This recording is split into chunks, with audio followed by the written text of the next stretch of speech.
இன்றைக்கு உங்களோடு பகிர்ந்து கொள்ளும்படி சொல்லும்படியாக ஆண்டவர் எனக்கு தந்த ஒரு வார்த்தை என்று சொன்னால் ஒரு பெரிய பிரசங்கமாக ஒரு செய்தியே அல்ல. இப்படியும் சொல்லலாம், உண்மை அதுதான். இன்றைக்கி நான் ஒரு பெரிய பிரசங்கத்தை செய்தியை உங்களுக்கு நான் ஆயத்தம் செய்து கொண்டு வரல. ஆனால் ஒரு சில வார்த்தைகளை வசனங்களை ஆண்டவர் எனக்கு தந்தார். அதை தான் சுருக்கமாக இந்த இருக்கிற நேரத்துக்குள்ளாக நான் எளிமையாக சொல்லிட்டு போக ஆசைப்படுகிறேன்.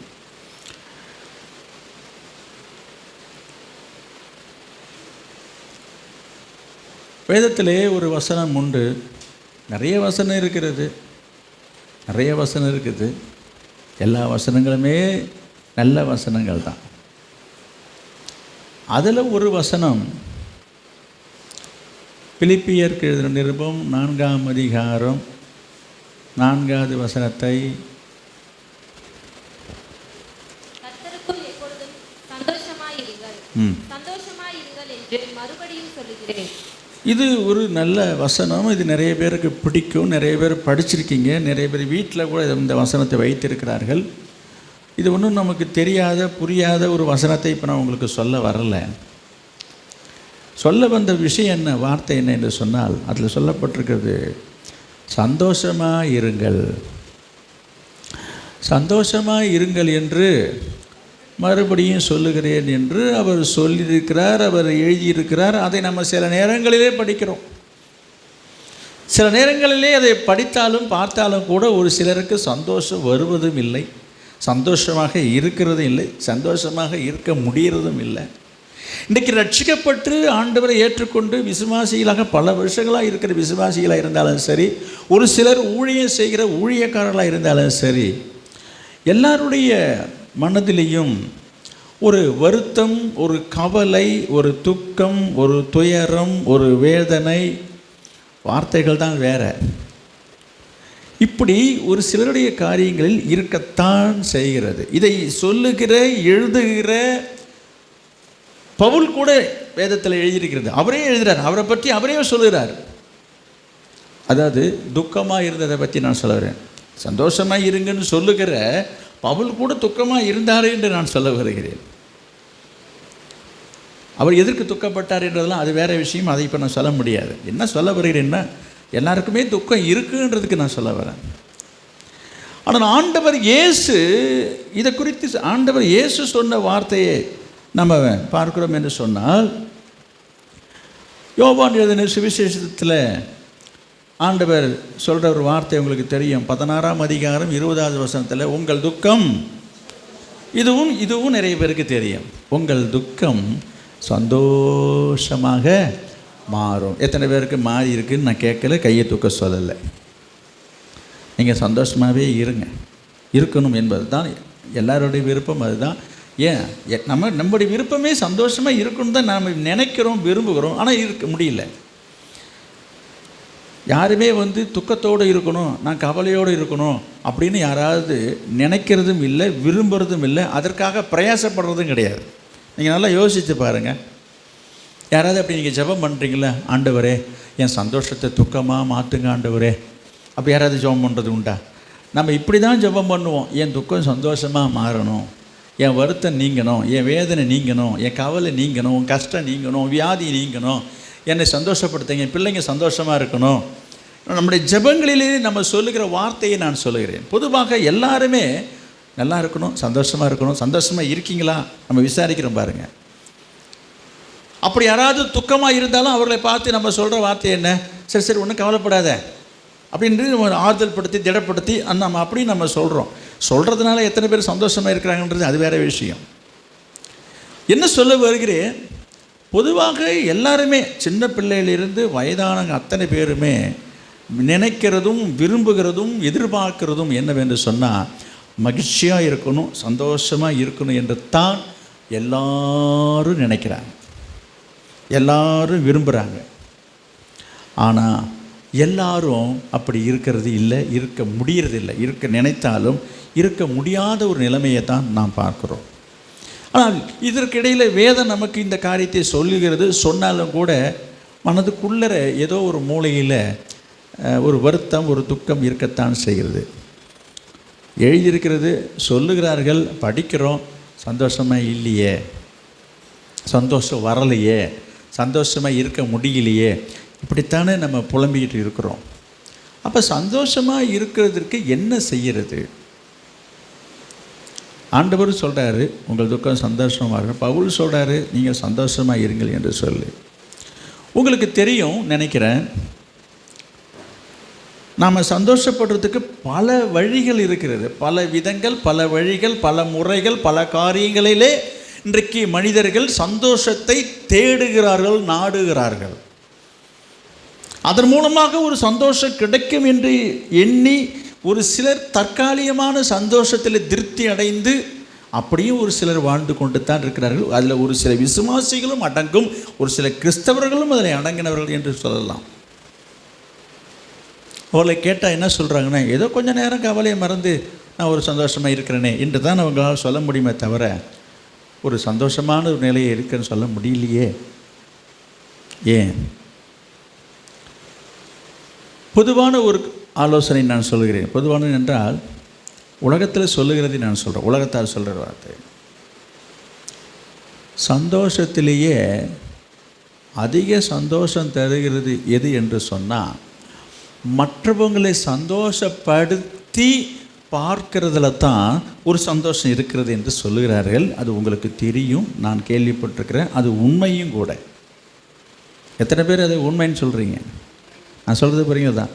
அதாவது நமக்கு எல்லாருமே நமக்கு சந்தோஷமாக இருக்குன்னு ஆசைப்படுகிறோம்.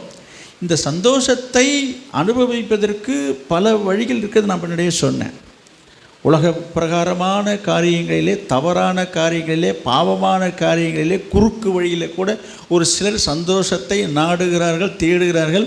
அதில் உண்மையான சந்தோஷம் இல்லை. அது சந்தோஷத்துக்கு மாறாக அவங்களுடைய வாழ்க்கையிலே அவளுக்கு ஏமாற்றத்தையும், துக்கத்தையும், துயரத்தையும், வேதனை தான் தருகிறது என்பது தான் உண்மை. அதை நம்ம கண்கூட பார்க்குறோம். இன்றைக்கு என்ன கெட்ட பழக்க வழக்கங்கள், தீய பழக்க வழக்கங்களுக்கு உட்பட்டு சந்தோஷமாக இருக்க வேண்டி நினைத்து செய்கிறார்களோ அவை அனைத்துமே அவருக்கு தீமையாக தான் முடிகிறது என்பது நம்மளுக்கு தெளிவாக வெட்ட வெளிச்சமாக நமக்கு தெரிந்த ஒரு காரியம்தான். அது ஸ்மோக் பண்ணுறதா இருக்கட்டும், ட்ரிங்க் பண்ணுறதா இருக்கட்டும். என்ன சொல்கிறாங்க, கொஞ்சம் நேரம் அப்படியே எல்லாத்தையும் மறந்து இதாக இருக்கணும். ரைட்டு, மறந்துறதெல்லாம் இருக்கட்டும். காலம் செல்ல செல்ல என்ன ஆகுது, அந்த சந்தோஷம் அது அவங்களுக்கு எதிரான ஒரு விளைவை ஏற்படுத்துகிறதை நம்ம இன்றைக்கு நம்ம பார்த்து கொண்டு தான் இருக்கிறோம். அவர்களை பொறுத்தவரைக்கும் ஏதாவது ஒரு வகையில் சந்தோஷமாக இருக்கும். இப்படி இன்றைக்கி பலர் பல காரியங்களை தேர்ந்தெடுத்து கொண்டு போகிறாங்க. இப்போ நான் சொன்னேன், சந்தோஷத்திலேயே அதிக சந்தோஷம், ஒரு நிறைவான சந்தோஷம், நம்ம மனசுக்கு நிறைவாக தருகிற ஒரு சந்தோஷம் எதுன்னா, இது மற்றவர்களை, அடுத்தவர்களை நம்ம சந்தோஷப்படுத்துறதில் கிடைக்கிற ஒரு சந்தோஷம் இருக்குது பாருங்கள், அது எதுலேயுமே கிடையாது. அதை எத்தனை பேர் அனுபவிச்சிருக்கீங்கன்னு எனக்கு தெரியல. நிறைய பேர் அனுபவிச்சிருக்கிறாங்க. உண்மையாகவே அதை ப்ராக்டிக்கலாக நம்ம செய்யும்போது, செய்து பார்க்கும்போது தான் தெரியும், சொல்லும்போது அல்ல. ஒரு சிலர் நீங்கள் செய்திருக்கீங்க. நீங்கள் அப்படி செய்து அவங்களுடைய முகத்தில் இந்த சந்தோஷத்தை பார்க்கும்போது, அவங்களுடைய உணர்வுகளை நம்ம பார்க்கும்போது, உண்மையாகவே நம்முடைய மனசுக்குள்ளே ஒரு பெரிய மகிழ்ச்சியை நம்ம பார்க்கத்தான் செய்கிறோம். அது அப்படி நமக்கு அந்த ஒரு மகிழ்ச்சி தருகிற அந்த அனுபவத்தை தெரிந்த பிற்பாடு கூட தொடர்ந்து அது செய்ய ஒரு சிலர் விரும்புகிறார்கள், ஒரு சிலர் அதை தொடர்றதே கிடையாது. சரி, ஒரு தடவை பார்க்குறோம், தெரியுது, அப்போ தொடர்ந்து இந்த காரியங்களை செய்து அந்த சந்தோஷத்தை அனுபவிக்க வேண்டும் என்கிற எண்ணம் ஏன் சிலருக்கு இல்லை என்று எனக்கு புரியவில்லை. எனவே நான் இப்போ இந்த சந்தோஷம் என்கிற வார்த்தையை எடுத்துக்கொண்டு நான் திரும்ப திரும்ப அதையே இப்போ நான் ஒரு கொஞ்சம் நேரம் பேசிட்டேன். இப்போ என்ன சொல்ல வரீங்க அப்படின்னு சொல்லி கேட்குறாங்க. இப்போ சந்தோஷத்துக்கு வழியை சொல்லுங்கள். நான் உங்களுக்கு சொல்கிறேன், உங்கள் சந்தோஷத்துக்கான வழியை தான் சொல்ல வரேன். உங்களுக்கு தெரியாத வழியை நான் சொல்லலை, தெரிந்த வழியை தான் உங்களுக்கு திரும்ப காட்டிட்டு நான் போக வந்திருக்கிறேன். இது வரைக்கும் நீங்கள் பார்க்காத, தெரியாததை நான் உங்களுக்கு சொல்ல வரலை. புரியுதுங்களா? இப்போ என்ன சொன்னேன் நான், இப்போ சந்தோஷம் என்பது என்ன, அது எப்படி நமக்கு கிடைக்கும், சந்தோஷத்தில் அதிக சந்தோஷத்தையும் நிறைவையும் தரக்கூடியது எது என்று இப்போது நான் சொன்னேன். மற்றவர்களை சந்தோஷப்படுத்துறதில் நமக்கு ஒரு சந்தோஷம் உண்டு நான் சொன்னேன். இந்த மற்றவர்கள் என்று சொல்லும்போது நம்முடைய குறுகிய வட்டத்துக்குள்ளர நம்முடைய குடும்பத்துக்குள்ளரையே இருக்கிறது அல்ல. அதையும் செய்யணும், அதிலையும் ஒரு சந்தோஷம் இருக்கத்தான் செய்கிறது. அதை தாண்டி நம்ம செய்கிறதுல தான் இதை விட கூடுதலான சந்தோஷம் இருக்குது. இது நம்முடைய கடமை. நம்முடைய குடும்பத்திலே நம்முடைய பிள்ளைகளுக்கு நம்ம குடும்பத்தாருக்கு நம்ம செய்யும் பொழுது அதை கண்டவர்கள் சந்தோஷமாக நினைக்கும் பொழுது பாராட்டும் போது ஒரு மனசு நிறைக்கிறதுலாம் நல்ல விஷயந்தான். இது நம்முடைய கடமை, நம்முடைய உரிமை. புரியுதுங்களா? இதை தாண்டி நமக்கு அறிமுகம் இல்லாத தெரியாத மற்றவருக்கு யாராக இருந்தாலும் சரி, நீங்கள் அப்படி செய்ய முற்படும் பொழுது, அப்படி நீங்கள் செய்து பார்க்கும் பொழுது அதில் கிடைக்கிற ஒரு மன நிறைவு, ஒரு சந்தோஷம் உங்கள் குடும்பத்தில் வீட்டில் உள்ளவங்களுக்கு செய்தல் கிடைக்கிற அளவுக்கு கூட இருக்காது, அதை விட அதிகமாக தான் இருக்கும்னு நான் சொல்கிறேன். இதுலேயும் இருக்குது சந்தோஷம் இல்லைன்னா, இதை விட அதிகமான சந்தோஷம் மற்றவர்களுக்கு செய்வதால் தான் இருக்கிறது. இப்படியே நீங்கள் பீடிகை போட்டுகிட்டே போகிறீங்க, என்ன தான் சொல்ல வரீங்க, என்ன செய்யணும்னு சொல்லுங்கள் என்று கேட்பது போல் இருக்குது சிலருடைய பார்வை. ஏனென்றால் நான் இன்றைக்கி நான் சொன்னேன், நான் விரிவாக விளக்கமாக நான் எதையும் சொல்ல போகிறதில்லை. இப்போ நான் சொல்லி முடித்தேன்னா அது முடிஞ்சு போச்சு. இப்போ அது நான் சொல்ல போகிற விஷயத்தை சொன்னால் முடிஞ்சு போச்சு. நான் இன்றைக்கி சொல்ல வேண்டிய செய்தி அவ்வளோதான். மற்றவர்களை சந்தோஷப்படுத்த வேண்டும் என்று நான் சொன்னேன். நான் கவனிங்க, நம்ம சந்தோஷத்தை எதிர்பார்க்குறோம். ஆண்டவர் நமக்கு சந்தோஷத்தை கொடுக்கணும்னு எதிர்பார்க்குறோம். ஆண்டவரிடத்திலிருந்து நமக்கு ஒரு மகிழ்ச்சி சந்தோஷம் கிடைக்கும் என்று எதிர்பார்க்குறோம். அந்த ஆண்டவர் தான் சொல்லுகிறார். அந்த ஆண்டவர் தான் நமக்கு அந்த மகிழ்ச்சியை கொடுப்பதற்கான வழியை சொல்லுகிறார். என்னவென்றால், நான் இப்போது சொன்னேன், மற்றவர்களை சந்தோஷப்படுத்துவதில் நமக்கு ஒரு சந்தோஷம் இருக்குன்னு இப்போ நான் சொன்னேன். என்றைக்காவது எப்பொழுதாவது ஆண்டவரை சந்தோஷப்படுத்தணும், ஆண்டவருடைய மனசை சந்தோஷப்படுத்தணும் என்று நீங்கள் நினைத்தது உண்டா? அப்படி ஒரு எண்ணம் உங்கள் மனதிலே வந்தது உண்டா? அதை குறித்து என்றைக்காவது நீங்கள் சிந்தித்தது உண்டா? ஆண்டவரே, ஆனால் நிறைய பேருக்கு அந்த எண்ணம், அதாவது விருப்பம் இருக்கிறது. நம்ம ஆண்டவரை சந்தோஷப்படுத்த வேண்டும் என்பதற்காகத்தான் ஒரு சில காரியங்களை நம்ம செய்கிறோம். நிறைய காரியங்களை செய்ய நம்ம முற்படுகிறோம். ஒரு சில விசுவாசிகள் அவர்களுடைய விருப்பத்தின்படியாக, ஒன்றும் இல்லை, ஒரு உதாரணம் சொல்லணும்னா, சில பேர் ஒயிட் ட்ரெஸ் போட்டுட்டு வருது ஆராதனைக்கு போடும்போது, இது ஆண்டவருக்கு பிரியமாக இருக்கும் என்று நினைத்து செய்கிறார்கள். நான் அதை மறுக்கவில்லை. கர்த்தருக்கு நம்ம காணிக்கை கொடுக்கிறோம், இதில் ஆண்டவர் இதில் பிரியப்படுகிறார் என்பதில் எந்த மாற்று கருத்தும் இல்லை. இதுபோல் வேதத்தில் சொல்லப்பட்டிருக்கிற அநேக காரியங்களை நம்மால் முடிந்ததை இயன்றதை அநேகர் செய்து கொண்டு தான் இருக்கிறீங்க, செய்ய விரும்புகிறீங்க, செய்ய நினைக்கிறீங்க என்பதில் மாற்று கருத்து இல்லை.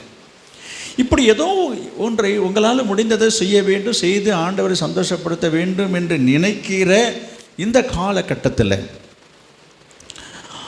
ஆண்டவர் அதிகமாக மகிழ்ச்சி அடைகிற, சந்தோஷப்படுகிற ஒரு காரியத்தை கண்டறிந்து அதை புரிந்து அதை செய்ய வேண்டும் என்று அதற்காக தீவிரம் காட்டினது உண்டா என்றது தான் இப்போது ஆண்டவர் கேட்கிறார். அதற்காக நீங்கள் தீவிரித்தது உண்டா? தீவிரம் என்ற அதற்காக ஒரு முனைப்பாக செயல்படுத்தது உண்டா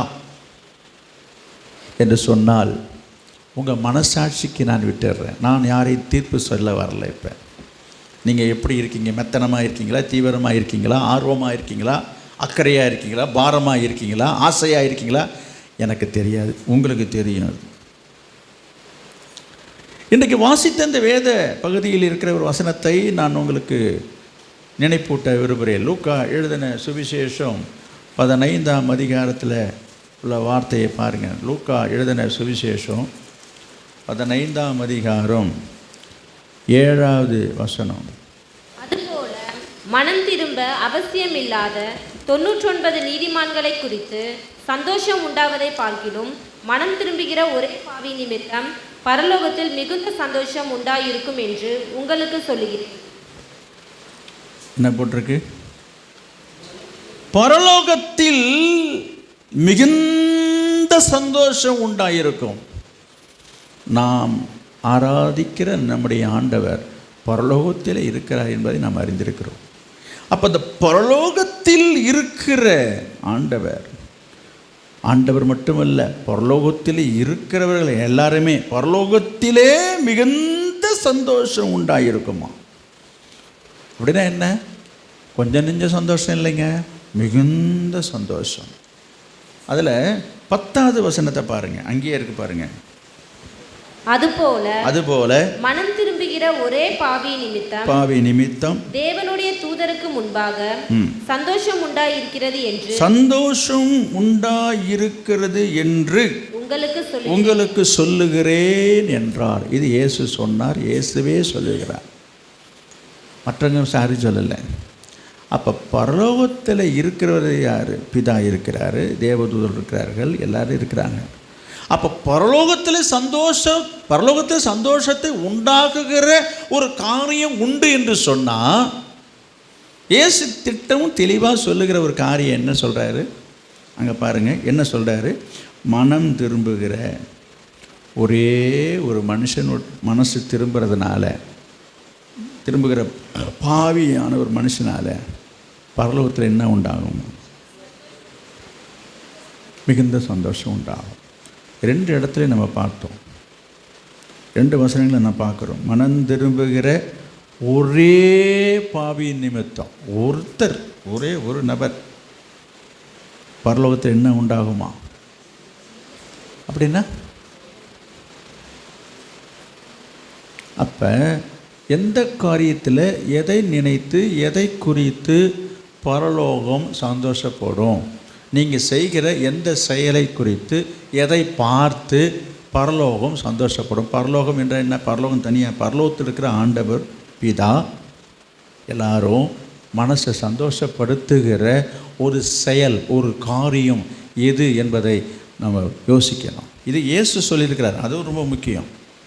இயேசு சொல்கிறாரு, இந்த பூலோகத்தில் யாராவது ஒரு மனுஷன், கெட்டு போன வழி தவறி போன ஒரு மனுஷன் மனம் திரும்பி ஆண்டவரை ஏற்றுக்கொண்டு அவன் ரட்சிக்கப்படுறான்னா பரலோகத்தில் என்ன உண்டாகுதான்? சரிங்க, எங்கேயாவது எப்போதாவது எந்த ஒரு மனுஷனாகிலும் தானாகவே நான் இயேசுவை தெரிந்து கொண்டேன், நான் ஆண்டவரை ஏற்றுக்கொண்டேன் என்று பார்க்க முடியுமா, கேட்க முடியுமா, சொல்ல முடியுமா? நான் கேள்விப்பட்டதில்லை, நான் இது வரைக்கும் கேள்விப்பட்டதில்லை. உலகத்திலேயே பிரசித்தி பெற்ற, உலக புகழ் பெற்ற, இந்த உலகத்திலேயே பெரிய சபையை உண்டாக்கிய ஒரு பால் யாங்கி சோ என்று சொல்லி நீங்கள் கேள்விப்பட்டிருக்கலாம். இப்போது அவர் இல்லை. அவருடைய வாழ்க்கை வரலாற்றை பார்க்கும் பொழுது அவர் எப்படி ரட்சிக்கப்பட்டார் என்று சொல்லி அவருடைய சாட்சியை பார்க்கும்போது ஆச்சரியமாக இருக்குது. ஒரு சாதாரண ஒரு பெண், ஒரு சின்ன பெண். அவர் தீவிரமான ஒரு புத்த மதத்தை சேர்ந்தவர். அவர் பால் யாங்கிச்சோ. அவர் ஆரம்பத்தில் அதை அவாய்ட் பண்ணியிருக்காரு, புறக்கணிச்சிருக்காரு. திரும்ப அந்த பிள்ளை போய் இந்த வீட்டில் போய் இயேசுனை நேசிக்கிறேன்னு சொல்லி ஏதோ ஒரு வார்த்தை அவர் வாழ்க்கையிலே சந்தித்து தொட்டு அவர் ஆண்டவரை ஏற்றுக்கொண்டு அவர் மூலமாக இன்றைக்கு லட்சக்கணக்கான மக்கள் ரட்சிக்கப்பட்டு ஒரு பெரிய சபையை ஸ்தாபித்தார். நீங்கள் கேள்விப்பட்டிருப்பீங்க. உலகத்திலேயே பெரிய சபை எதுன்னா கொரியாவில் இருக்கிற பால் யாங்கிச்சோருடைய சபை தான். நிறைய சபைகள் இருக்கிறது, லட்சக்கணக்கான. சரி, நான் விஷயத்துக்கு வருகிறேன். என்ன சொல்ல வருகிறேன்னா, இப்படிப்பட்ட ஒரு தலைவராக இருந்தாலும் கூட அவர்களை கூட யாரோ ஒரு சாதாரண ஒரு நபர், அது விசுவாசி தான், ஆண்டவர் ஏற்றுக்கொண்டவர்கள் தான் அவர்கள் வழி நடத்தியிருக்கிறார்கள் என்று நான் சொல்ல வருகிறேன். அதனால் எந்த ஒரு மனிதனையும் மனம் திரும்புதல் என்றது ஒவ்வொரு தேவனுடைய மனுஷனாலும் விசுவாசினாலும் தேவனுடைய பிள்ளைகள் மூலமாகத்தான் அது நடக்கணும் என்று ஆண்டவர் எதிர்பார்க்கிறார். நல்லா புரிஞ்சுங்க. எனவே அதற்காகத்தான் ஆண்டவர் நம்மை தெரிந்து கொண்டு வைத்திருக்கிறார். நம்ம தெரிந்து கொண்டதே ஒரு வினோதமான விஷயந்தான். இப்போ என்ன எடுத்துக்கொள்ளுங்க, இவ்வளோ தூரம் நான் பேசிகிட்டு இருக்கிறேனே, என்ன எடுத்துக்கொள்ளுங்க. நான் அடிக்கடி உங்களிடத்தில் நான் சொல்லியிருக்கிறேன். என்னை பற்றி நான் திரும்பவும் சொல்ல நான் விரும்பலை. நான் கல்லூரியில் படித்து கொண்டிருந்த போது என்னுடைய நண்பர்கள் மூலமாக அப்படி யாரும் ஒன்றும் அதிகமாக சொல்லிவிட்டார் என்று சொல்ல முடியாது. ஒரு புத்தகத்தை நான் படிக்க தொடங்கினேன். மனிதனுடைய இருதயம் என்கிற ஒரு புத்தகம், த ஹார்ட் ஆஃப் மேன் என்று ஒரு புத்தகம். அதுதான் முத என் கையில் கிடைச்ச ஒரு புஸ்தகம். நான் அதை ரட்சிக்கப்பட வேண்டும் என்கிற எதிர்பார்ப்பில் இல்லை. அது கிறிஸ்தவ புத்தகம் என்று எனக்கு தெரியாது. பொதுவாக எனக்கு புத்தகம் வாசிக்கிற ஒரு பழக்கம். பொதுவாக அது எந்த புத்தகமாக இருந்தாலும் சரி. கதை புத்தகம்லாம் நிறைய படிப்பேன் நான்.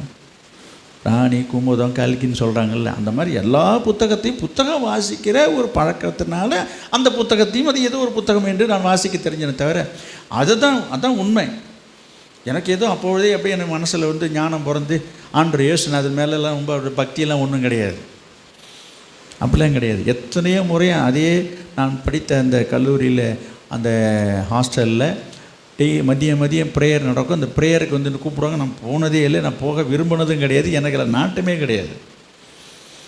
ஒரு பையன் வந்து கூப்பிடுவார், ஒரு ப்ரேயருக்கு வாங்க. நமக்கு எதுக்கு ப்ரேயர்ன்ட்டு நான் அதில் போகிறதே கிடையாது. நான் தினமும் ஒரு ப்ரேயர் பண்ணிட்டு இருந்தேன். அதை பற்றி தான் உங்களுக்கு தெரியும், சொல்லியிருக்கிறேன். விக்கிரகத்தை வழிபட்டு கொண்டு இருந்தேன். எப்போ பார்த்தாலும் காலையிலையும் சாயந்தரமும் நான் நெத்தியில் நல்ல ஒரு பட்டையை போட்டு ஒரு பொட்டை வச்சுக்கிட்டு கந்த சஷ்டி கவசம் படிச்சுக்கிட்டு அதுக்கு ஒரு வச்சு வணங்கிக்கிட்டு நான் ரொம்ப பக்தியாக இருந்தேன்னு தான் சொல்லலாம். அதை விக்கிரகத்தில் அறியாமல் இருந்தேன். எதுக்கு சொல்ல வரேன், அப்படிப்பட்ட ஒரு சூழ்நிலையிலே அந்த புத்தகத்தை வாங்கி படிக்கும் பொழுது அதை மேலும் அறிஞ்சிக்கணும், அது என்ன என்று தெரிஞ்சுக்கணும்னு அதை அடுத்தடுத்து நான் அதை தேடி போனதுனால தான் இயேசு என்னை தெரிந்து கொண்டார். அப்போ தான் எனக்கு இயேசு தான் தெய்வம் என்பதை நான் புரிந்து கொண்டேன். இதை நான் உங்களுக்கு இப்போ விரிவாக இப்போ நான் சொல்ல நான் விரும்பலை. கர்த்தர் சித்தமானால் நிறைய சாட்சி சில நாட்களிலே அது உங்களுக்கு மற்றவர்களுக்கு பெரிய பிரயோஜனமாக இருக்கும் பொருட்டு அதை நாங்கள் தயார் பண்ணிகிட்ருக்குறோம், வெளியிடுவோம். அப்போ நீங்கள் அதில் பாருங்க, அது விளக்கமாக விரிவாக தெரிஞ்சுக்கலாம். சரி, நான் இன்னும் சொல்ல வந்தேன். நீங்கள் யாராக இருந்தாலும் நான் இதை சொல்லுகிற என்னை பற்றி அதுக்கு தான் நான் என்ன சொன்னேன், எனக்கும் ஒருவர் மூலமாகத்தான் நான் இதை தெரிந்து கொண்டேன் என்பதற்காக நான் சொல்ல வேணும். இங்கே வந்திருக்க அத்தனை பேரும் அப்படித்தான். எனவே ஆண்டவர் இப்படித்தான் அவருடைய திட்டத்தை அவர் செயல்படுத்தி கொண்டு வருகிறார்.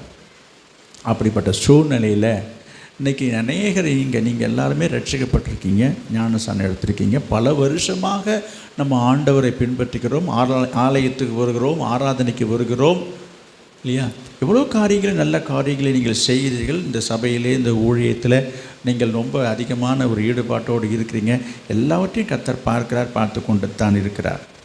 இப்போ நான் சொல்ல வருகிற விஷயம் என்னென்னா, நீங்கள் எத்தனையோ நன்மைகளை செய்திருக்கலாம், உதவிகளை செய்திருக்கலாம், தான தர்மங்களை செய்திருக்கலாம், ஏழை எளியவர்களுக்கு உதவி செய்திருக்கலாம், இல்லாதவர்களுக்கு வஸ்திரங்களை வாங்கி சிலர் வந்து புடவை வாங்கி கொடுக்குறாங்க, ட்ரெஸ்ஸு வாங்கி கொடுக்குறாங்க, இந்த மாதிரி சிலர் படிக்கிற பிள்ளைங்களுக்கு நோட்டு புத்தகம் வாங்கி கொடுக்குறாங்க, ஃபீஸ் கட்டுறாங்க, இன்னும் என்னென்னமோ காரியங்களை செய்கிறாங்க. செய்கிறதுக்கு நிறைய இருக்குதுங்க வழிகள். நான் எதையும் குறைத்து மதிப்பிடவில்லை, அது நான் சரியில்லை, தவறு என்று நான் இப்போ சொல்ல வர்றேன். இப்படி நம்ம செய்கிற காரியம் நல்லது, அதை குறித்து ஆண்டவர் அப்படி சொல்கிறார். நீங்கள் வந்து நற்கிரியைகளை செய்வதில் பெருக வேண்டும் என்று சொல்லி வேதம் சொல்லி, இதெல்லாம் ஒரு நல்ல காரியங்கள் தான். ஆனால்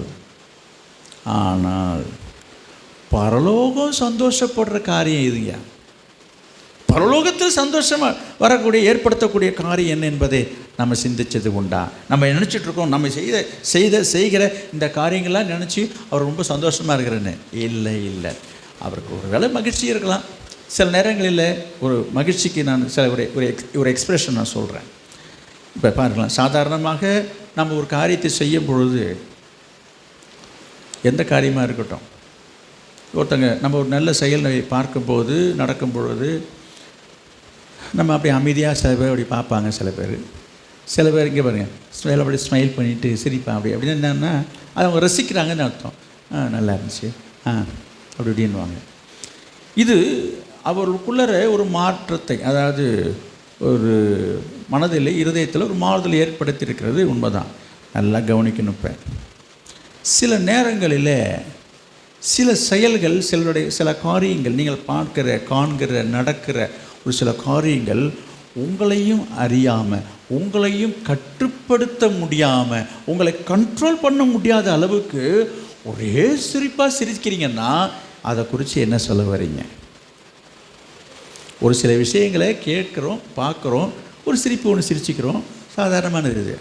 ஒரு சிலதை நம்மளால் அடக்க முடியாமல் ஒரே சில என்னங்க என்னங்க என்னாச்சுங்க ஐயோ என்னால் தாங்க முடியலைங்க பாரு ஐயோ என்ன செய். அதுபோல் ஒரு சில செயல்பாடுகளை பார்த்து நீங்கள் சிரித்தது உண்டு தானே? நான் சொல்கிறது விளங்குதா? அதாவது பாருங்க, நான் சிரிக்கிறேன் பாருங்க, இது வந்து சிரிக்கிற மாதிரி தான். இது ஒரு ஸ்மைல் பண்ணுறோம், சிரிக்கிறோம். இதை தாண்டி நான் என்ன சொல்ல வந்தேன்னா, இப்போ நான் அதை செய்தால் அது நல்லா இருக்காது. நான் அதிகமாக நான் வந்து சிரிச்சிட்டு இருக்கிறேன். என்னாச்சு இவருக்கு? என்ன ஒரு பாஸ்டர் ஒரே சிரிக்கிறாரு? என்ன கண்டாரு? என்னத்தை பார்த்துட்டாரு? அப்படி தானே நீங்கள் நினைப்பீங்க. உங்களுக்கும் அது போல் அனுபவம் உண்டு தானே? நான் என்ன சொல்ல வருகிறேன்னா, நீங்கள் செய்து கொண்டிருக்கிற ஒரு சில செயல்களை பார்த்து ஆண்டவரும் அப்படி தான் ஸ்மைல் பண்ணிகிட்ருக்காரு. அப்படி பார்த்துட்டு என்ன பண்ணுறாரு? Very good, very good. அப்படி இந்த வசனத்தை பாருங்கள், மிகுந்த சந்தோஷம் என்று இங்கே பார்க்குறோம். அப்போ பரலோகத்தையே ஒரு கலக்கிறது, ஆண்டவரையும் பரலோகத்தையும் மிகுந்த சந்தோஷத்துக்கு உட்படுத்துகிற ஒரு காரியம் உண்டு என்று சொன்னால் அது என்ன? அது எது? சொல்லுங்க. இப்போ சொல்கிறது புரியுதா? நீங்கள் செய்கிற காரியங்கள் எல்லாமே நல்ல விஷயந்தான். நீங்கள் நிறைய காரியங்கள் செய்துட்ருக்கீங்க, நல்லது செய்துட்ருக்கீங்க, நான் இல்லைன்னு சொல்லலை. இதெல்லாம் ஆண்டவரை சந்தோஷப்படுத்தலைன்னு நான் சொல்ல. உடனே நீங்கள் சந்தோஷப்படுத்தலையாண்ணே? சந்தோஷப்படுத்துது. அதுக்கு தான் நான் என்னையே நான் காமிச்சேன்ப்பேன். நீங்கள் ஒரு காரியம் வந்து என்கிட்ட சொல்லும்போது நான் தலையை ஆட்டிட்டு தலையை அசைச்சிட்டு லேசாக சிரித்தா என்ன அர்த்தம்? நான் அதை வந்து அக்செப்ட் பண்ணுறேன்னு அர்த்தம். அதே ஒரு காரியத்தை நீங்கள் சொல்லும்போது கேட்டுட்டு அடக்க முடியாமல் நான் சிரிக்கிறேன்னா உங்களுக்கு ஒரே சந்தோஷம், உங்களுக்கு சிரிப்பாக இருக்கும். அந்த சந்தோஷம் எவ்வளவு மிகுதியானது. அதை தான் சொல்கிறேன். ஆண்டவருடைய இருதயத்தை, மனதை மிகுந்த சந்தோஷத்துக்கு உட்படுத்துகிற ஒரு காரியம் உண்டு என்று சொன்னால், வேதத்தில் வாசித்தோம், இயேசு சொன்ன வார்த்தை என்னது? மனம் திரும்புகிற ஒரே ஒரு பாய். நீங்கள் எத்தனை பேருக்கு இது புரியுதுன்னு தெரில. ஒரு சிலருக்கு புரியுது, ஒரு சில பேர் புரியாமல் பார்த்துட்ருக்குறாங்க. ஏங்க நாங்கள் தான் மனம் திரும்பிட்டோம், நாங்கள் தான் ரட்சிக்கப்பட்டுட்டோம், நாங்கள் தான் ஞானஸ்நானம் எடுத்துட்டோம், நாங்களாம் ஏசப்பா பிள்ளையாக தான் இருக்கிறோம், என்ன அப்புறம் மனம் திரும்புன்றீங்க? ஐயா, உங்களை சொல்லலை, நீங்கள் தான் திரும்பிட்டீங்களே, வந்துட்டீங்களே. நீங்கள் ஆண்டவரை அறியாத, தெரியாத, புரியாத மனுஷனிடத்தில் ஆண்டவரை பற்றி சொல்லி அந்த மனுஷனை மனம் திரும்ப வைத்து ஆண்டவரை அறிந்து கொள்ளபடி நீங்கள் செய்தீங்கன்னு சொன்னால் பரலோகம் என்ன செய்தான்? அவர் சொல்கிறது புரியுதா? அப்போ தான் பரலோகத்தில் பெரிய சந்தோஷம் உண்டாகுமா. அப்போ இது யார் செய்கிறது? அதுதான் முக்கியம். இந்த செயலை செய்கிறது யார்? நீங்கள் தான் செய்யணும். நீங்கள் செய்தீங்களா? செய்து இருக்கிறீங்களா? செய்யணுன்ற எண்ணம் இருக்கிறதா? யோசித்து பாருங்கள். வருஷம் எத்தனை ஆயிடுச்சு? நீங்கள் ரட்சிக்கப்பட்டு எத்தனையோ வருஷங்கள் ஆகிடுது. எத்தனை பேரை ஆண்டவருக்கு நேராக வழி நடத்திருக்கீங்க? ஆண்டவரை பற்றி சொல்லி மனம் திரும்ப வச்சு ஆண்டவருடைய மனசை எத்தனை பேர் சந்தோஷப்படுத்துறீங்க? அது உங்கள் மனசாட்சிக்கு தானே தெரியும்.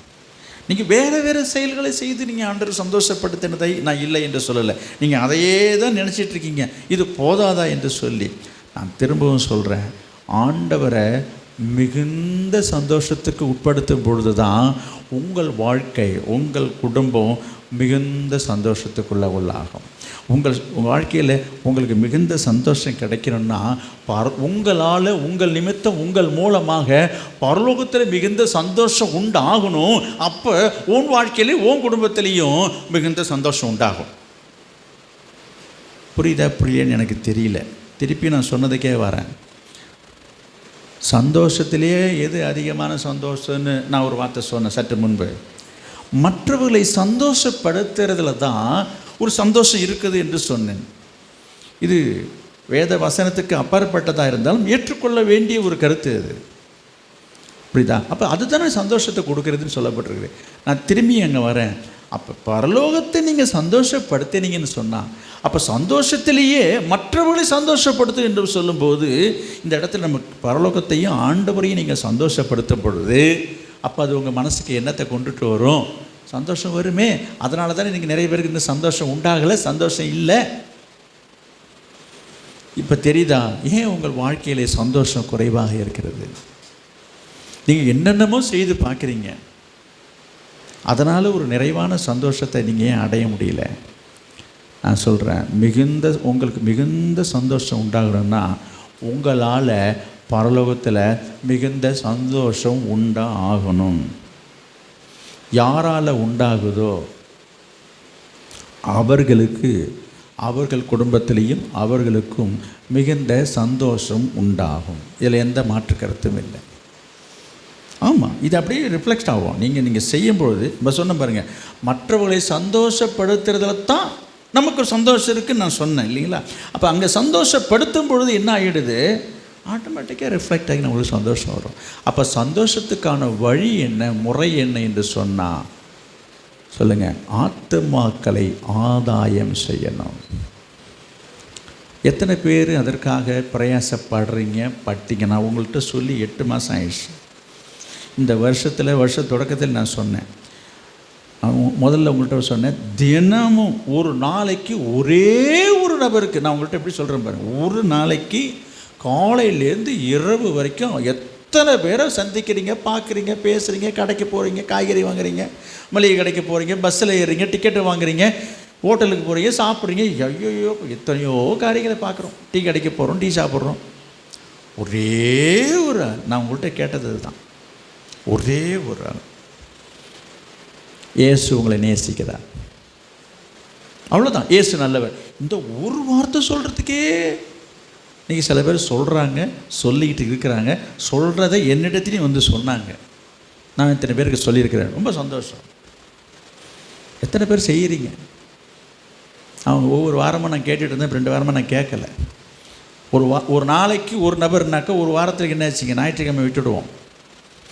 ஒரு நாளைக்கு ஒரு நாள், ஒரு வாரத்தில் 6 பேருக்கு ஆகிலும் நீங்கள் அதை ஒரே நாளில் சொல்கிறீங்களோ இல்லை நீங்கள் ஒவ்வொரு நாளாக சொல்கிறீங்களோ, அப்படி ஏன் தீர்மானித்து நீங்கள் செய்கிறீங்களா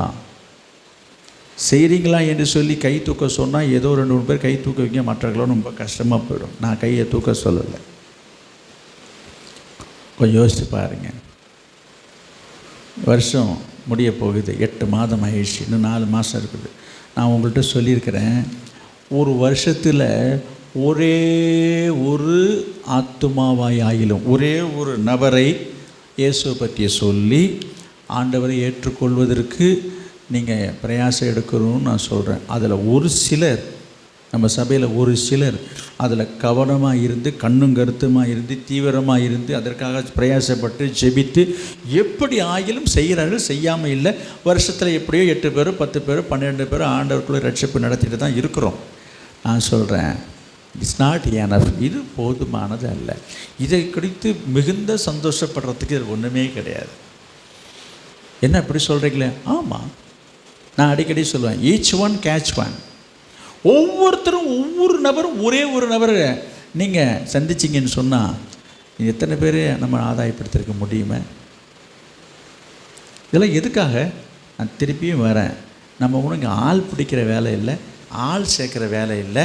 நல்லா புரிஞ்சுக்கணும். சிலர் அப்படி தான் அதை சொல்கிறாங்க, அப்படி கிடையாது. அப்போ நம்ம யாரை சந்தோஷப்படுத்த செய்கிறோம் அதை புரிஞ்சுங்க.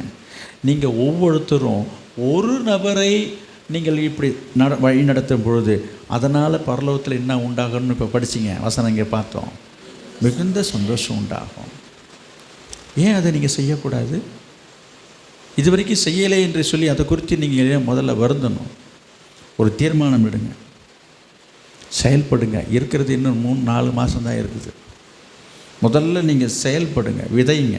ஒரு நாளைக்கு ஒரு நபரையாக பார்த்து நீங்கள் சொல்லுங்கள். நீங்கள் உடனே சொல்லிட்டா அப்படி அதெல்லாம் உங்கள் கடமை சொல்ல வேண்டியது தான், விதைக்க வேண்டியது தான். நம்ம மத்தியில் வந்திருக்கிற டாக்டர் அவர்களை குறித்து நான் ஒரு வார்த்தை சொல்லணும். உங்களுக்கு தெரியும், இருந்தாலும் நான் சொல்கிறேன், நான் பார்த்ததை சொல்கிறேன். அவர் அதிகமாக என்னிடத்தில் நாங்கள் அதிகமாக அநேக காரியங்கள் நாங்கள் பகிர்ந்து கொள்வோம். எனக்கு ரொம்ப பிடிச்ச ஒரு விஷயம், என்னால் கூட அப்படி முடியல பாருங்கள். அவர் ஒரு நல்ல ஒரு மருத்துவர், டாக்டருக்கு படித்து நல்ல ஒரு ப்ரொஃபஸராக இருந்து, மெடிக்கல் காலேஜில் இருந்து, அவருக்கு பல வேலைகள், பல பணிகள், பல விதமான காரியங்கள் இருந்தாலும் ஆண்டவர் அவருக்கு கொடுத்த ஒரு கிருபை என்னவென்று சொன்னால், எங்கே ஓபிக்கு போனாலும் சரி, எத்தனை யாரும் எந்த பேஷண்ட் வந்தாலும் சரிங்க, ஒரு ஆளுக்கு கூட ஒரு வார்த்தை சொல்லாமல் அங்கே அனுப்புனதே கிடையாது. ஆச்சரியமா இல்லை உங்களுக்கு? ஏங்க அவங்க வேலை என்னங்க? அவங்க வந்த வேலையை பார்த்துட்டு போக வேண்டியதானே? இது ஒரு வேலையாது. எங்கே? மெடிக்கல் காலேஜ்லைங்க, நம்ம ஓபியில் தான் நான் சொல்கிறேன். அப்போ அங்கே மட்டும் இல்லை, இன்றைக்கும் இப்பொழுதும் எங்கே போனாலும் சரி. உங்களுக்கு தெரியுமா, ஒரு முறை இந்த பக்கத்தில் இங்கே வரும்பொழுது ஒரு டீ குடிக்க போயிருக்கிறாங்க. நம்ம சேத்தியாத்தப்பில் நடந்ததை சொல்கிறேன். வர வழியில் நிறுத்தி ஏதோ ஒரு கடையில் டீ சாப்பிட்ருக்காங்க, எனக்கு தெரியாது, விடலை பாருங்க. அங்கே போய் அவங்கள்ட்ட சொல்லி, நம்ம சபையை சொல்லி அவங்களுக்கு ஒரு புதிய ஏற்பாடு கொடுத்துட்டு என்னட்டு வந்து சொல்லிட்டும் போனாங்க. அதுக்கப்புறம் அந்த குடும்பம் இங்கே வந்தது. இப்போ அவருக்கு இந்த ஊரில் இல்லை, அவங்க வெளியூர் போயிட்டாங்க. நான் என்ன சொல்ல வருகிறேன், எங்கே வந்தோமா வந்த வேலையை பார்த்துட்டு போக வேண்டியதானே, நம்ம எதுக்கு வந்தோம்? அப்படிலாம் இல்லை. எங்கே போனாலும், எந்த ஊருக்கு போனாலும், எந்த இடத்துக்கு போனாலும், எதை செய்ய போனாலும், அதாவது அவருடைய அந்த வாஞ்சையே நான் சொல்லுகிறேன். ஏன் அதை இப்படி அவங்கள வைத்து நான் அவங்கள்ட்ட சொல்கிறேன்னா, இப்படி பல பணி சுமைகள், பல வேலைகள் மத்தியிலும் கூட அதை சொல்லணும் என்கிற ஒரு வாஞ்சை. அதை யோசித்து பாருங்கள். அவருடைய போஸ்டிங், அவருடைய ஒர்க்குக்கு என்ன சும்மா ஓய்வாக உட்காந்துருக்குறாங்களே, உட்காந்துட்டு பொழுது போக்கிட்டு செஞ்சுட்டு இருக்குதுங்க. நீங்கள் நிறைய பேர் என்ன சொல்ல, எனக்கு நேரம் இல்லை, இப்போ அதை இவங்களை விட தாண்டி ரொம்ப பெரிய எல்லாம் வெட்டி பெரட்டுற மாதிரி, நான் ரொம்ப ஐ ஆம் வெரி பிஸி, எனக்கு அந்த வேலை இருக்குது. எந்த வேலையாக இருந்தால் என்னங்க, எந்த வேலையாக தான் இருக்கட்டுங்க, நீ செய்கிற எந்த வேலையிலையும் மத்தியிலையும் இயேசுவை பற்றி சொல்லணும். அதுக்கு முதல்ல மனசில் துணிவு வேணும், வாஞ்சை வேணும், பாரம் வேணும். அதுதான் தேவை, தவிர வேறு எதுவுமே தேவை கிடையாது. நீங்கள் யோசிக்கிறீங்க, இதை சொன்னால் அவங்க கேட்பாங்களோ, ஏற்றுக்கொள்வாங்களோ, அதை அக்செப்ட் பண்ணுவாங்களோ, நீங்களாகவே ஹெசிடேட் பண்ணுறதுனால தான் தவிர கிடையாது.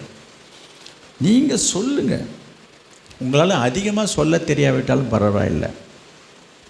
இயேசுன்ற ஒரு வார்த்தை சொல்ல முடியாதா? நீங்கள் விதைத்து பாருங்கள், கர்த்தர் அதை விளைய செய்வார்.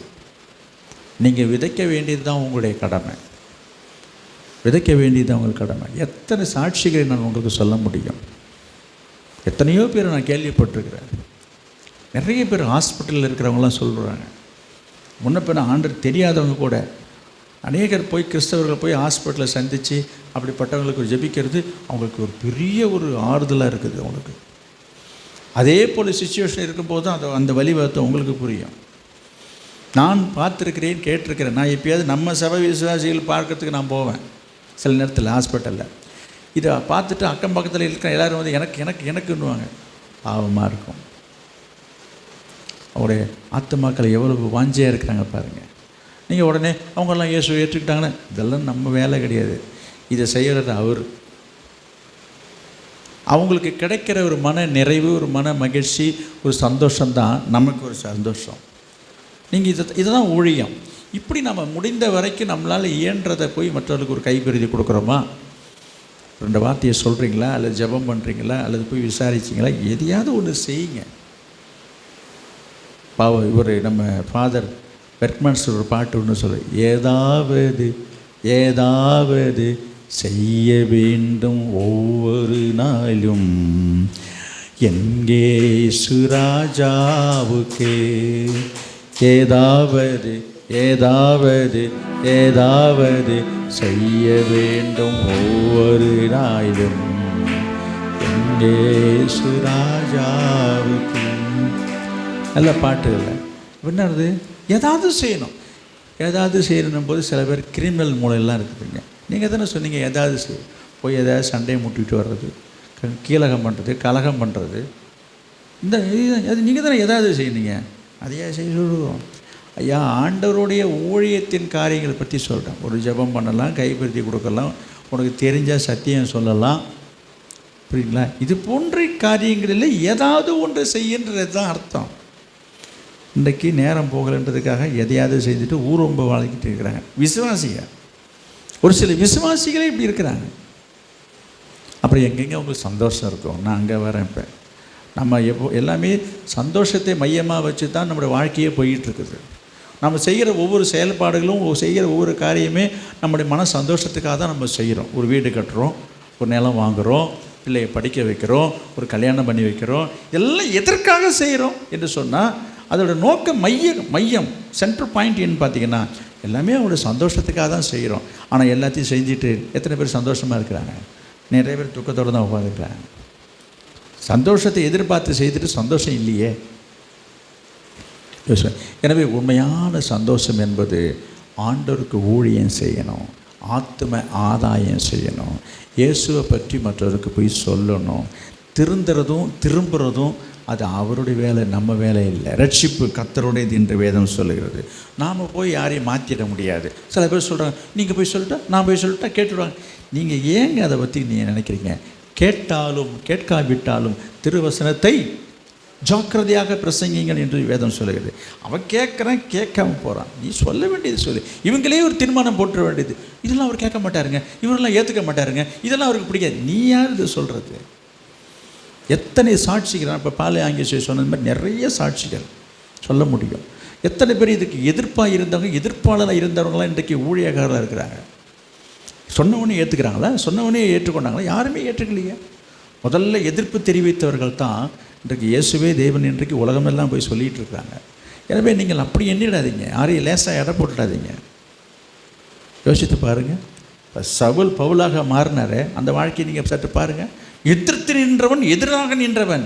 ஒரு தட்டினார் ஆண்டவரே, சவுல் பவுலாக மாறினார். இன்றைக்கி பைபிளில் ஒரு பெரிய பகுதியை புதிய ஏற்பாட்டில் அதிக நிருபங்களை எழுதி ஒரு சிறந்த ஒரு அப்போஸ்தலராக நம்ம பார்க்குறோம். யாராவது நினச்சிருப்பீங்களா? நினச்சி பார்த்துருப்பாங்களா? அந்த காலத்தில் நம்பவே இல்லையே. சவுல் பவுலாக மாறினது என்ன நம்பவே இல்லையா? ஐயோன்னு எல்லாம் நடுங்கிறாங்களே. எனவே நம்ம யாரையும் நம்ம எளிதாக எடை போடக்கூடாது. அதெல்லாம் ஆண்டவர் பார்த்துக்கொள்வார். நீங்கள் செய்ய வேண்டியதை மாத்திரம் செய்யணும். என்ன செய்யணும்? ஆத்தும ஆதாயம் செய்யணும். ஒரு தீர்மானம் செய்யுங்க.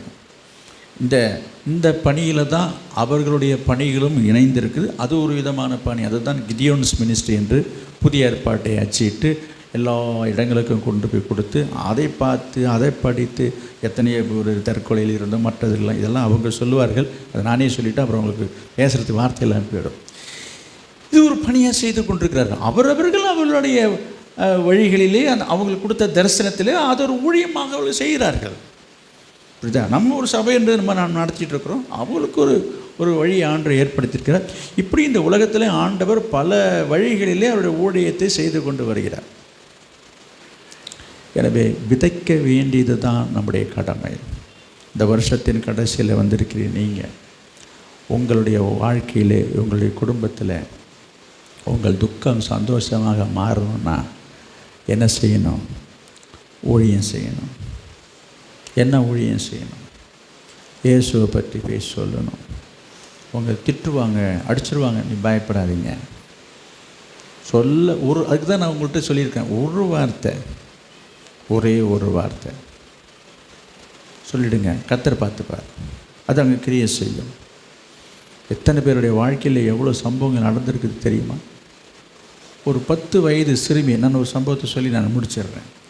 ஒரு 10 வயது சிறுமி நோய்வாய்ப்பட்டு, நோய் என்று சொன்னால் சாதாரணதில்லை, கேன்சர், மருத்துவமனையிலே அனுமதிக்கப்பட்டிருக்கிறார். சின்ன வயதிலேயே நம்ம பிள்ளைகளைப் போல், நம்ம சபை பிள்ளைகளைப் போல் நல்ல இயேசுவின் மீது ஒரு நல்ல பக்தி ஈடுபாடு உள்ள ஒரு பிள்ளை. சண்டே கிளாஸ்லாம் போயிட்டு ஆண்டவர் மேலே ஒரு விருப்பம் வாஞ்சியாக இருந்த பிள்ளைக்கு இப்படி ஆகிவிட்டது.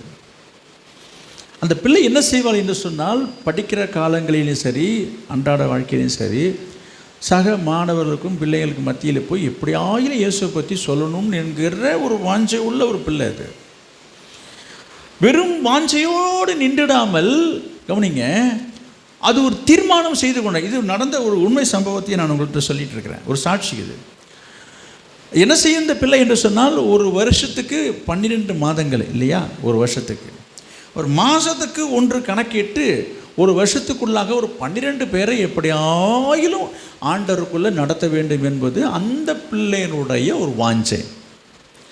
அதன்படி என்ன செய்தால், அவள் பிரயாசப்படும் போது ஆண்டவர் ஆத்துமாக்களை தந்தார். அதுபோல் 7, 8, 9, 10 என்று சொல்லி, கவனிங்க, 10 முடிஞ்சு போச்சு, 11 முடிஞ்சு போச்சு. 11 பேர்களை ஒரு வருஷத்தில் இப்படி ஒவ்வொரு வருஷமும் செய்யணும்னு நினைக்கிறவ, அதுபோல் அந்த வருஷத்தில் செய்ய வேண்டியதில் 11 பேரை நடத்தியாச்சுங்க. 12வது மாதத்தில் என்ன செய்யணும்? பின்ன 12வது மாதமும் வந்துடுச்சு. என்ன செய்யணும்? இந்த பிள்ளை அந்த திட்டம் அவருடைய திட்டம் என்ன? இன்னும் ஒரு நபரை பிடிச்சா முடிஞ்சிச்சு இல்லையா? அப்போ 12வது மாதம் 12வது நபரை எதிர்நோக்கி இருக்க நேரத்தில் தான் ஹாஸ்பிட்டலுக்கு உடல்நலம் சரியில்லாமல் மருத்துவமனையில் ஹாஸ்பிட்டலில் அனுமதிக்கப்பட்டிருக்கார். அட்மிஷன் போட்டாச்சு. பல நாட்களாகவே இருக்கிற, சும்மா அவர் அவுட் பேஷண்ட் இல்லை, இன்பேஷண்ட்டாகவே அவர் ஹாஸ்பிட்டலில் தங்க வேண்டிய ஒரு கட்டாயம். நிலைமை ரொம்ப மோசமாக இருக்குது. பிள்ளை தெளிவாக தான் இருக்கிறா, நோய் அதிகமாகிவிட்டது. நல்லா கவனிங்க. வரவங்க போகிறவங்கள்ட்டெல்லாம் நர்ஸு வந்தாலும் சரி, யார் வந்தாலும் சரி, இந்த பேஸ்ட்டு கொடுக்கும்போதெல்லாம் இயேசுவை பற்றி தான் சொல்லுவாள். இப்படி இருக்கும்போது இந்த பிள்ளையினுடைய, நல்லா கவனிங்க, இந்த பிள்ளையினுடைய ஆயுசு கொஞ்சம் கொஞ்சமாக குறையுது. டாக்டருக்கு தெரியுது இந்த பிள்ளை இனிமேல் தேராது. அவங்களுடைய கணிப்பின்படி பார்த்தா இந்த பிள்ளை பிழைப்பதற்கு வழி இல்லை. இது 4th ஸ்டேஜ் வந்துடுச்சு. இது தெரிஞ்சதோ தெரியலையா, அது தெளிவாக இருக்குது அந்த பிள்ளை ஆண்டவர் மேலோட வைராக்கியத்தில். கவனிங்க, அந்த ஹாஸ்பிட்டலில் ஆண்டவரை அறியாத அல்லது ஒரு என்ன சார், கடவுள் பக்தி இல்லாத ஒரு மருத்துவர் டாக்டர் இருந்தார்.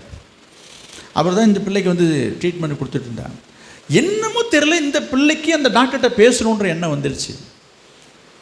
டாக்டர் நான் ஒரு காரியம் சொல்லணும். பிள்ளை பேசுகிறேன், நான் ஏசப்பா பிள்ளை, நான் இப்படிலாம் இருக்கிறேன், நான் இத்தனை பேருக்கு சொல்லியிருக்கிறேன், என்னுடைய வார்த்தையை கேட்டு இத்தனை பேர் இயேசுவை ஏற்றுக்கொண்டாங்க, இதோட 11 பேர் முடிஞ்சிச்சு, இன்னும் ஒரே ஒரு நபர் தான் பாக்கி. எனக்கு என்னமோ நான் பிழைப்பேனான் என்று எனக்கு நம்பிக்கை இல்லை. எல்லோரும் அப்படி தான் பேசிக்கிறாங்க, சொல்கிறாங்க. என் உடல் நிலைமை அப்படி தான் இருக்கிறது. என்னைக்கு என்னோடய உயிர் போகும் எனக்கு தெரியாது. ஆனால் அதை பற்றி நான் வருத்தப்படலை, கவலைப்படலை. இன்றைக்கு நான் மரித்தாலும் நான் பரலோக ராஜ்யத்துக்கு நான் போவேங்கிற நம்பிக்கை எனக்கு இருக்குது, அந்த நிச்சயம் எனக்கு இருக்கிறது. இயேசு எனக்கு அதை சொல்லி கொடுத்துருக்கிறாரு. அதனால் நான் ஏசப்பா பிள்ளையாக இருக்கிறனால நான் ஏசப்பாட்ட தான் நான் போவேன். ஆனால் எனக்கு ஒரு மனசுக்கு ஒரே ஒரு குறை டாக்டர், என் மனசுக்கு ஒரே அந்த குறையை நிவர்த்தி பண்ணி. இவருக்கு என்ன சொல்ல போகிறான்றது இவருக்கு தெரியல. இவருக்கு என்னென்னா, ஐயோ பாவம் அந்த பிள்ளை இப்படி ஆகிட்டுதே என்ற ஒரு இறக்கக்கூட எல்லாருக்கும் இருக்கத்தானே செய்யும். இப்போ யாராவது 4 டேட்டு குறித்து இன்னும் 1 மாதம் தான், இந்த 2 மாதம் தான் இவங்க அப்படின்னு யாராவது சொன்னாங்கன்னா உங்கள் மனசை அவங்க மேலே ஒரு அனுதாபம் இருக்கத்தானே செய்கிறது. பொதுவாக சொல்கிறேன் இல்லைங்களா, யாராக இருந்தாலும். அதே போல் தான் டாக்டருக்கு அந்த பிள்ளையின் மீது ஒரு அனுதாபம். என்னம்மா சொல்லு. இந்த பிள்ளை சொல்லிச்சு, நான் 11 பேரை நான் ஆதாயப்படுத்திட்டேன், இன்னும் ஒருத்தர் பாக்கியாக இருக்குது, அது நீங்களாக இருக்கணும்னு நான் ஆசைப்படுறேன். இத்தனைக்கும் கடவுளே இல்லை என்று சொல்லுகிற ஒரு நாஸ்திகனவர். நல்லா கஞ்சிங்க, நல்ல டாக்டர் தான், ஆனால் அவருக்கு கடவுள் ஈடுபாடு. துணிச்சலாக அந்த பிள்ளை பேசிச்சு. இவர் அதுக்கு பதிலே சொல்லலை. ஆகட்டும் பார்க்கலாம் அப்படி இப்படின்னு தலையாட்டிட்டார். அவர் அக்செப்ட் பண்ணல, அவர் எந்த ரியாக்ஷனும் காட்டலை. ஆனால் இந்த பிள்ளை மட்டும் சொல்லிட்டான், சொல்லுங்கள் டாக்டர், ரொம்ப கெஞ்சுறதை போல், சொல்லுங்கள் டாக்டர். இவர் தினமும் அந்த விசிட் பண்ணிட்டு போவார். அவர் ஒவ்வொரு நாளும் விசிட்டிங் அவர் பார்க்கும்போதெல்லாம், டாக்டர் நான் எப்படியும் ஆண்டோட்ட போவேன் பரலோக ராஜ்யத்தில், இந்த 11 பேரை நான் தயார் பண்ணிட்டேன், அவங்கள அங்கே பார்ப்பேன்ற நம்பிக்கை எனக்கு இருக்குது. என்னைக்காவது ஒரு நாள் நீங்களும் மறித்தீங்கன்னா நீங்கள் அங்கே வரணும்னு ஆசைப்பட்றேன், உங்களை அங்கே பார்க்க முடியுமா டாக்டர்? இந்த பிள்ளை பேசுகிற வார்த்தையை பாருங்கள், எப்படி பேசுது பாருங்கள். உங்களை அங்கே பார்க்கணுன்னு ஆசைப்பட்றேன் டாக்டர், நீங்கள் வருவீங்களா? இவர் ஒன்றும் பதில் சொல்ல முடியல. இவருக்கு தான் விருப்பம் இல்லை. இந்த பிள்ளையுடைய கண்டிஷனை பார்த்து அவர்கிட்ட கோபத்தையும் காட்ட முடியல அவரால். இவருக்கு அது பிடிக்காத விஷயமாச்சே. அதனால் இவர் எந்த பதிலுமே சொல்லலை. இவர் நினச்சிருந்தா சும்மா ஒரு பொய்யாவது அதுக்குன்னு சரிமானலாம் சொல்லியிருக்கணும், சொல்லவே கிடையாது. தினமும் அந்த பிள்ளை சொல்லிட்டு வரும்போதெல்லாம் சொல்லுவேன், டாக்டர் ரொம்ப உருக்கமாக அது பேசிகிட்டு இருந்தது. நாட்கள் சென்றது, இதுக்கு தேதி குறிக்கப்பட்டாயிடுச்சு. 1 வாரத்துக்குள்ளே அந்த பிள்ளை மருத்துவமனையில் மரிச்சிட்டா. இந்த பிள்ளை எல்லாரிடத்துலையுமே இயேசுவை பற்றி பேசியிருக்கிறார். அங்கே வந்த நர்ஸ்லேருந்து எல்லார்ட்டையுமே பேசியிருக்கிறாங்க. எல்லாருக்குமே இந்த பிள்ளையை பற்றி தெரியும், இந்த பிள்ளையை பற்றி. அதனால் இந்த பிள்ளை இப்படி ஆகிட்டுது, இப்படிலாம் இருந்த பிள்ளை இப்படி இந்த சின்ன வயசில் இப்படி ஆகிட்டுதுன்னு சொல்லி எல்லாரும் வருத்தப்படுறாங்க, வேதனைப்படுறாங்க, அழுகுறாங்க. ஏன் ஆண்டவர் இப்படி செய்துட்டார் போயிட்டார் என்று சொல்லி பலர் பல விதமாக அதை நினச்சி ரொம்ப வருத்தப்பட்டாங்க. இப்படிப்பட்ட சூழ்நிலையிலே இந்த டாக்டர், நான் சொல்கிறது, அந்த டாக்டரும் இந்த செய்தி கேட்டு பார்க்குறாரு. எல்லாம் பல்செல்லாம் பார்த்தாங்க, எல்லாம் முடிஞ்சிடுச்சு, எல்லாம் எவ்ரிதிங் ஃபினிஷ். இப்போ எடுத்துகிட்டு போயிட்டாங்க, அந்த பிள்ளையை ஆண்டே அடக்கம் பண்ணாங்க, போயிடுச்சுங்க. நல்லா கவனிங்க, இப்போ தான் இருக்குது. அன்று இரவு ஒரு வீட்டில் போய் படுக்கிறாரு. தூக்கம் வரல. இந்த டாக்டருக்கு தூக்கம் வரல. திரும்ப திரும்ப அந்த பிள்ளை பேசுகிறது தான் கேட்குது. டாக்டர் பாருங்க, அந்த எனக்கு அது மாதிரி சொல்ல தெரியல, என்னால் முடிஞ்ச வரைக்கும் சொல்கிறேன். டாக்டர் உங்களை பார்க்க முடியுமா டாக்டர்? பரலோகத்தில் உங்களை பார்க்க முடியுமா டாக்டர்? உங்களை நான் அங்கே சந்திக்கணும்னு ஆசைப்பட்றேன் டாக்டர். அப்படின்னு ரொம்ப உருக்கமாக பேசுகிற குரல் கேட்டுக்கிட்டே இருக்குது. ஒரு மனசை போட்டு பிசைது. தூக்கம் வரல. நடந்த சம்பவம் அப்படியே ஆண்டவருக்கு அன்றைக்கு ஆண்டவர் தொட்டார். கதறி இயேசுவை அவரை கதறி கண்ணீர் விட்டு ஒப்பு கொடுத்து அழுது ஏற்றுக்கொண்டார். என்ன சொல்ல வருகிறேன், இதிலேருந்து என்ன சொல்ல வருகிறேன் பாருங்கள். மரித்து போன ஒரு பிள்ளை மரித்ததுக்கு அப்புறமா கூட அந்த பிள்ளையினுடைய வாஞ்சை, அந்த வைராக்கியம் ஒரு மருத்துவனுடைய வாழ்க்கையை மாற்றியிருக்கிறது. ஆச்சரியமாக இல்லையா? ஒருவேளை அது உயிரோடு அவர் கதறாராம். நான் முன்னாடியே எனக்கு தெரியாமல் போயிடுச்சு. அந்த பிள்ளை சொல்லும்போது அதுக்கு நினைவாக இருக்கும்போது சொல்லியிருந்தால் அந்த பிள்ளை எவ்வளோ சந்தோஷப்பட்டிருக்கும். இப்படிலாம் சொல்லி புலம்புறாரு, அழுகுறாரு. ஆனால் அதை பற்றி அது கவலைப்படலை. இப்போ எப்படியோ நான் என்ன சொல்ல வரேன்னா, இந்த பிள்ளை நினச்சதை சாதிச்சுட்டா இல்லையா? இப்போ இந்த பிள்ளையினுடைய கணக்கில் இந்த 12வது மாதத்தில் இது பிள்ளை இறந்துருச்சிங்க. 12வது ஆத்மா வந்துருச்சா வரலையா? இப்போ சொல்லுங்கள். அது இறந்துட்டது வேறு விஷயம். பார்த்தீங்களா? நான் இங்கே வரேன்னா இப்போ பரலோகத்தில் என்ன உண்டாயிருக்கும்? மிகுந்த சந்தோஷம். உங்கள் நிமித்தம், உங்கள் மூலமாக, உங்களை குறித்து, உங்களை நினைத்து பரலோகத்தில் இருக்க தேவனுக்கு மிகுந்த சந்தோஷம் உண்டாகுதா? உங்களை பார்த்து நீங்கள் எத்தனையோ காரியங்களை செய்யலாம். ஆனால் ஆண்டவரை சந்தோஷப்படுத்துகிற ஒரு பெரிய காரியம் என்னென்னா, ஆத்தும ஆதாயம் செய்யணும், சுவிசேஷத்தை அறிவிக்கணும், இயேசுவை பற்றி போய் சொல்லுங்கள். யாராவது 10ல் 1 எங்கேயோ ஒன்று கிளிக் ஆகும். நீங்கள் தீர்மானிக்கக்கூடாது. இவரெல்லாம் வரமாட்டார், இவர் ஏற்றுக்க மாட்டார், இவர் ரட்சிக்கப்பட மாட்டார், இவர் ஒத்துக்க மாட்டார். நீங்கள் யாரையும் சொல்லாதீங்க. நீங்கள் சொல்லாதீங்க. அவங்க யாராக இருந்தாலும் பரவாயில்ல. எனக்கு என்ன சொல்கிறேன், எனக்கே தெரியாது நான் இப்படிலாம் விரும்புவேன்னு. இல்லை, என்னை பார்த்தவங்களுக்கு அப்படி தான் தெரியுமா? எப்போ பார்த்தாலும் நான் பட்டையும் போட்டுருந்தவங்க இவன்ட்டெலாம் போய் சொன்னான்னு யாருக்கு நினைப்புவா? இயேசு என்னுடைய வாழ்க்கையை மாற்றவில்லையா? அதுமாதிரி எத்தனை பேர் வாழ்க்கையை மாற்றுகிறார், மாற்றிக்கொண்டு வருகிறார். எனவே மாற்றத்தை ஏற்படுத்துகிற அவர் தானே தவிர நான் அல்ல, நீங்கள் அல்ல. நாம் அவருடைய கருவி, அவருடைய கரத்தினுடைய கருவியாக இருக்கிறோம், அவ்வளோதான். அவர் சொல்கிறத நம்ம செய்யணும். இதுக்கு மேலே உள்ள காரியத்தை அவர் பார்த்துப்பார். நான் திருப்பி முடிக்கிறேன். எங்கே முடிக்க ஆரம்பித்த இடத்துக்கு மிகுந்த சந்தோஷம். அப்போ தான் உன் வாழ்க்கையில், உங்கள் குடும்பத்தில் உங்களுக்கும் மிகுந்த சந்தோஷம் உண்டாகும். வேணுமா? உனக்கு சந்தோஷம் வேணுமா? உங்கள் வாழ்க்கையில் குடும்பத்தில் சந்தோஷம் வேணும்னா அவரை சந்தோஷப்படுத்துங்க. கர்த்தரை சந்தோஷப்படுத்துகிறீங்களா? கர்த்தருடைய மனசு உங்களை குறித்து சந்தோஷப்படுதா? நீங்கள் மட்டும் சந்தோஷமாக இருக்கணும்னு வேண்டிக்கிட்டே இருக்கீங்க, விரும்பிக்கிட்டே இருக்கீங்க. அதனால தான் இன்னும் கிடைக்கல. நீங்கள் செய்து பாருங்கள், செயல்படுங்க, கீழ்ப்படிங்க. கர்த்தர் உங்களை ஆசீர்வதிப்பார். எனவே நான் ஒரு வசனத்தை சொல்லி நான் முடிச்சிடுறேன்.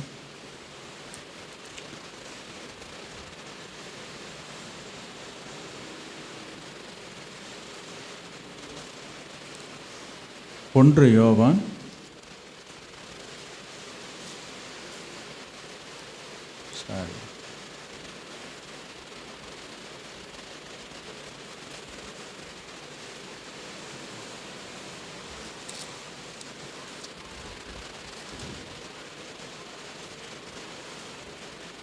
1 யோவான் 1 அதிகாரம் 4வது வசனம். உங்கள் சந்தோஷம் நிறைவாய் இருக்கும்படி இவைகளை உங்களுக்கு எழுதுகிறோம். எப்படி? உங்கள் சந்தோஷம் நிறைவாய் இருக்கும்படி இவைகளை உங்களுக்கு அவர் எழுதினாருங்க. இப்போ நான் சொல்லி முடிக்கிறேன். இது யோவான் எழுதினதுனால நான் எழுதினேன்றார். அவர் எழுதினதை தான் நான் உங்களுக்கு சொல்லி என்னுடைய உரையை நான் முடிக்கிறேன். இயேசு சொன்னதையும் நான் உங்களுக்கு சொல்கிறேன். யோவான் எழுதின சுவிசேஷம் 15ஆம் அதிகாரம் ஒரு வார்த்தையை பாருங்கள். யோவான்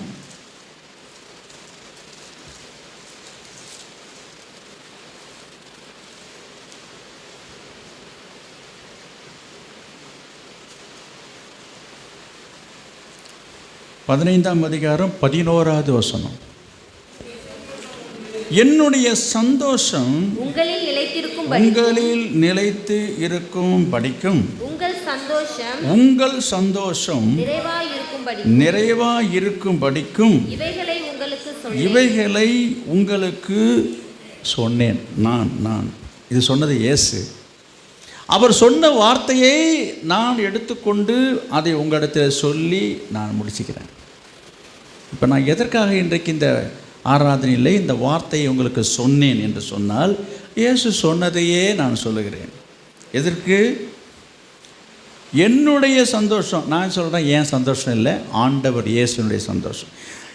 உங்களில் நிலைத்து இருக்கும்படிக்கும் உங்கள் சந்தோஷம் உங்கள் மனசு நிறைவாக இருக்கும்படிக்கும் இவைகளை உங்களுக்கு இயேசு சொன்னதை நான் சொல்லி நான் இதை முடிக்கிறேன். உங்கள் சந்தோஷம் நிறைவாக இருப்பதற்காக தான் இன்றைக்கு ஆண்டவர் இந்த வார்த்தையை உங்களுக்கு தந்திருக்கிறார். எதற்காக யோசித்து பாருங்கள். கர்த்தருக்காக என்ன செய்ய போகிறீங்க தொடர் இன்றைக்கே தீர்மானம் செய்யுங்க. இது வரைக்கும் நீங்கள் செய்திருந்தால் தொடர்ந்து செய்யுங்க. இது வரைக்கும் நீங்கள் எதுவுமே செய்யலைன்றீங்களா? செய்யுங்க. கர்த்தருக்காக செய்யுங்க, தீர்மானிங்க. அப்பொழுது உங்களுடைய மனசுலேயும் உங்கள் வாழ்க்கையிலையும் உங்கள் குடும்பத்துலேயும் சந்தோஷம் நிறைவாக இருக்கும். இப்போ நீங்கள் நிறைய குறைவோடு வந்திருக்கீங்க. வாங்க ஜெபம் பண்ணுவோம். பிரைஸ் தி லார்ட், ஹல்லேலூயா. ஜெபிப்போம். ஸ்தோத்திர ஆண்டவரே. ஜெபம்னா அப்படி உட்காந்துருக்கீங்க, ஜெபன்ற இப்படி எல்லாம் உட்காந்துருக்கீங்க. நான் பிரசங்கத்தை பண்ணி முடிச்சிட்டேனே. ஜெபிக்கணும் என்ன செய்யணும்னு தெரியாது அவங்களுக்கு. இயேசுவே, பிரைஸ் தி லார்ட், ஹல்லேலூயா. ஸ்தோத்திரம் ஆண்டவரே. நீங்கள் ஜெபிக்கணும். நீங்கள் சொன்ன வார்த்தையை கேட்டு நீங்கள் இப்போ ஜெபிக்கிறதுல தான் உங்களுக்கு சந்தோஷம் உண்டாகும். நானும் உங்களுக்காக ஜெபிக்க போகிறேன். நீங்கள் என்ன சொல்லி ஜெபிக்கிறீன்றதை கர்த்தர் பார்த்துட்ருக்கிறாரு. என்ன செய்ய போகிறீங்க? என்ன செய்ய போகிறீங்க? பிரைஸ் தி லார்ட், ஹல்லேலூயா. இயேசுவே ஸ்தோத்திரம், ஹல்லேலூயா. இயேசுவே ஸ்தோத்திரம். ஆண்டவரே, என்னுடைய சந்தோஷம் நிறைவாக இருக்கும்படியான வார்த்தையை சொன்னீங்கப்பா. இதுவரையும் என் குடும்பம் நல்லா இருக்கணும், என் பிள்ளைங்க நல்லா இருக்கணும், என் புருஷன் நல்லா இருக்கணும், என் மனைவி நல்லா இருக்கணும், என் கூட பிறந்தவங்க சந்தோஷமாக இருக்கணும். இப்படி எல்லோரும் சந்தோஷமாக இருக்கணுன்றதுக்காக அவங்க சந்தோஷத்துக்காகவே நான் வாழ்கிறேன், வாழ்ந்துட்டுருக்கிறேன், சம்பாதிக்கிறேன், அவங்களுக்கு விருப்பமானதெல்லாம் வாங்கி கொடுக்குறேன். அப்படிலாம் செய்தும் அவங்க சந்தோஷமாக இல்லை என்பது தான் வருத்தமாக இருக்குது. அவங்க வாழ்க்கை சந்தோஷமாக இல்லை, குடும்பம் சந்தோஷமாக இல்லை.